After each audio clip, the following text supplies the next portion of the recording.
भाजप नेते संदीप जोशी यांनी सक्रिय राजकारणातून निवृत्ती घेण्याचा घेतलेला निर्णय कार्यकर्त्यांना मान्य नसल्याचे चित्र रविवारी पाहायला मिळाले। जोशी यांच्या नागपूर येथील निवासस्थानासमोर झालेल्या आंदोलनादरम्यान कार्यकर्त्यांच्या भावना अनावर झाल्या असून अनेकांच्या डोळ्यात अश्रू तरळत होते। या आंदोलनासाठी केवळ नागपूरच नव्हे तर सांगलीहूनही भाजपचे पदाधिकारी व कार्यकर्ते नागपूरला दाखल झाले होते। सर्वांनी एकमुखानं संदीप जोशी यांनी घेतलेला निवृत्तीचा निर्णय तत्काळ मागे घ्यावा अशी ठाम मागणी केली। जोशी यांच्या नेतृत्वावर असलेला विश्वास, त्यांच्याशी असलेले आपुलकीचे नाते आणि पक्षनिष्ठा यांचा भावनिक संगम या आंदोलनातून स्पष्टपणे दिसून आला। नेतृत्व हरपण्याची भीती आम्हाला स्वस्थ बसू देत नाही अशी भावना अनेक कार्यकर्त्यांनी व्यक्त केली आहे। दरम्यान आंदोलन शांततेत पार पडले असून कार्यकर्त्यांनी जोशी यांनी आपल्या निर्णयावर पुनर्विचार करावा अशी अपेक्षा व्यक्त केली आहे। मला सांगायला हरकत नाही की डिलिमिटेशन करत असताना सुद्धा त्यांच्यासोबत मी गल्ली गुल्ली मधून पोल नंबर पासून फिरत होतो।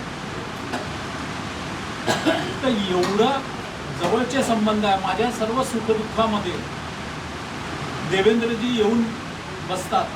मी हॉस्पिटलला ॲडमिट असताना 3-3 तास या राज्याचा मुख्यमंत्री न्यूरॉन हॉस्पिटलला बसलेला आहे। माझं प्राथमिक कर्तव्य आहे किंवा ज्याच्यासोबत काम केलं त्याच्या कानावर तर टाकलं पाहिजे। मी त्याच्या कानावर टाकलं। पहिले जे पत्र तुम्ही पाठवलं आहे पाहिलं आहे FB वर, ते जसंच्या तसं पत्र पाठवलं। त्यांनी एक दिवस उत्तर दिलं नाही। त्यांनी दुसऱ्या दिवशी उत्तर दिलं। मी पुन्हा विचारलं, म्हटलं यार तू उत्तर दिलं नाहीस तर तुझ्या पत्रावर काय प्रतिक्रिया द्यावी हे मला समजतच नाही आहे। झालं, मी 2 दिवसांनी पुन्हा बोललो।